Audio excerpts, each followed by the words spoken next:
Hello dear student.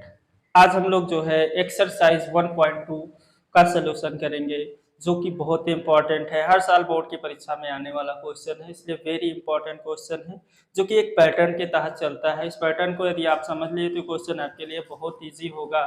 तो आइए दोस्तों, इसको जो है हम लोग सॉल्व करते हैं। क्वेश्चन नंबर फर्स्ट को आइए देखते हैं। क्वेश्चन नंबर फर्स्ट क्या कह रहा है? Prove that √5 is irrational number. क्या करना है? हमें प्रूफ करना है कि √5 जो है एक इरेशनल नंबर है।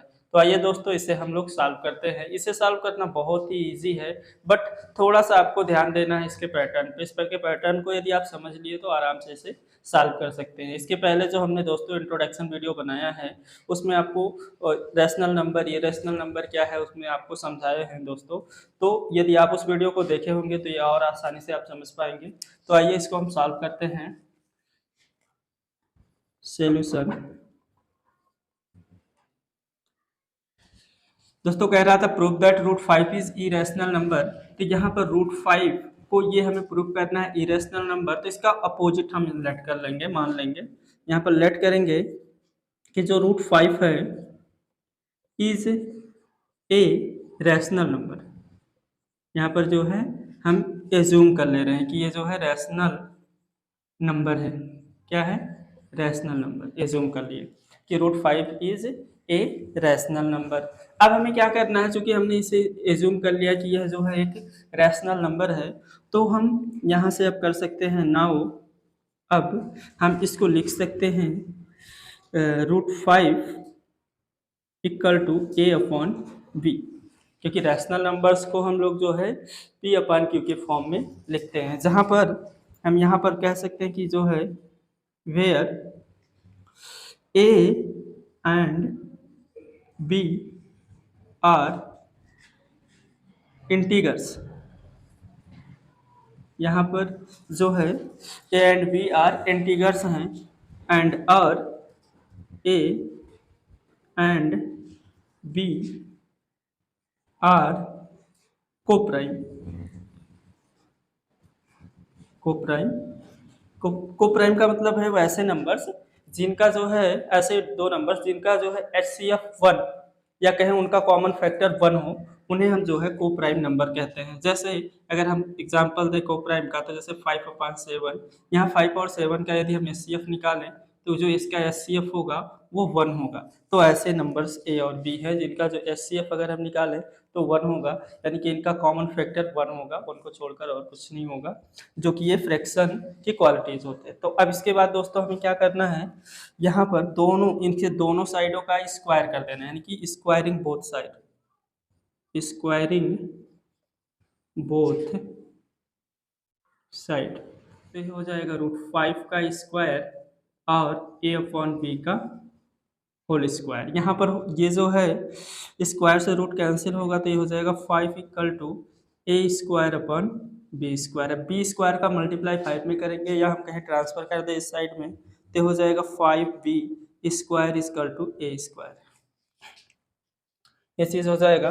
अब यहाँ पर दोस्तों इसको जो है हम इक्वेशन नंबर फर्स्ट बना देंगे। क्या बना देंगे? Equation number first. Equation number first बना देंगे, और इक्वेशन नंबर फर्स्ट को ध्यान से देखेंगे तो क्या कंक्लूजन निकल रहा है, मतलब इसका निष्कर्ष क्या निकल रहा है कि जो 5 है अगर हम इस साइड में ले जाएं तो A² हो जाएगा, मीन्स A² 5 से डिविजिबल है। दिस मीन्स जो A² है वो क्या है? 5 से डिविजिबल है। तो A² इज डिविजिबल बाय 5। तो अगर हम ध्यान से देख रहे हैं, यदि जो है A² 5 से डिविजिबल होगा तो ये भी 5 से डिविजिबल होगा। इसलिए जो है हम लिख सकते हैं कि A is also divisible by 5। तो इसके बाद हमें क्या करना है दोस्तों? इसके बाद हमें जो है लेट करना है, इस A के लेट कर लेंगे कि A इक्वल टू दूसरा कोई एनी अदर इंटीगर जो है ले लेंगे C।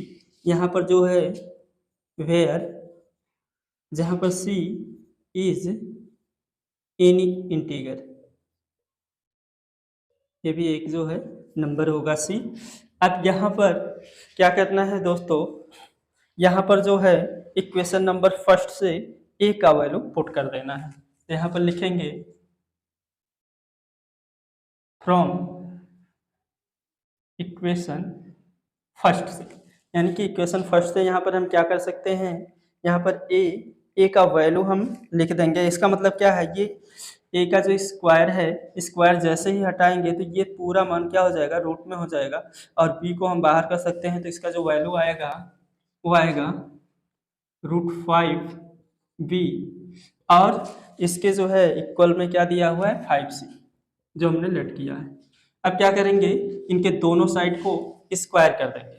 तो इनके दोनों साइड को स्क्वायर करते हैं दोस्तों, तो क्या हो जाएगा, स्क्वायरिंग बोथ साइड, दोनों साइड का स्क्वायर करेंगे तो √5b का स्क्वायर इक्वल टू 5c का स्क्वायर हो जाएगा। अब दोस्तों क्या करेंगे, यहाँ पर इसका मान निकाल देंगे, तो हो जाएगा 5b square equal to 25c square. अब यहाँ से देख रहे हैं तो 5 से 25 जो है डिविजिबल यानी कि कट रहा है, तो काट देंगे। यहाँ पर हो जाएगा b square equal to 5c square. अब यहाँ से जो है इसमें से कंक्लूजन को देखेंगे, मतलब इससे निष्कर्ष क्या निकल रहा है ये देखेंगे। तो दोस्तों यहाँ पर हम क्या देख रहे हैं, जो बी स्क्वायर है वो 5 से डिविजिबल है, क्योंकि जैसे इसको पक्षांतर करेंगे या ट्रांसफर करेंगे तो बी स्क्वायर अपन 5 हो जाएगा। सेम इसी प्रकार से तो यहाँ पर हम इसको क्या करेंगे, लिखेंगे दिस मीन्स, इसका मतलब है कि जो है B square is divisible by 5। B square यदि 5 से डिविजिबल है तो 5 से बी भी डिविजिबल होगा, इसलिए B is also divisible by 5। अब हम जो है समीकरण 1 और 2 से क्या निष्कर्ष निकाल सकते हैं, यानी कि from equation first and second से क्या निष्कर्ष निकाल रहे हैं। तो यहाँ पर हम देख रहे हैं कि जो है A and B have 5 as a common factor.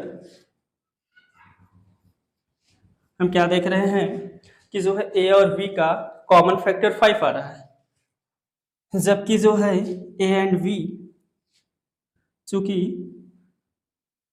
A and B are coprime number. तो यहाँ से क्या हो रहा है दोस्तों, जो हमने ये जूम किया है ये जो है विरोधाभास हो रहा है, यानी कि कॉन्ट्राडिक्शन हो रहा है। तो this is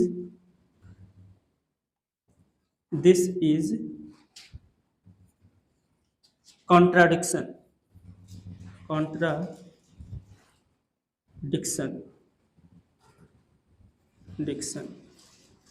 this is contradiction means जो है ये जो हमारा लिया गया अवधारणा था, ये जो अवधारणा है वो फेल हो रहा है, वो लागू नहीं हो रहा है, मीन्स विरोधाभास हो रहा है। तो यहाँ पर हम कह सकते हैं इसलिए √5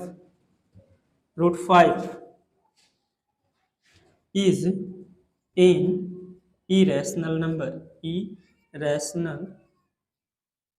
number। तो यहाँ पर जो है हम कह सकते हैं कि जो है √5 is an irrational number,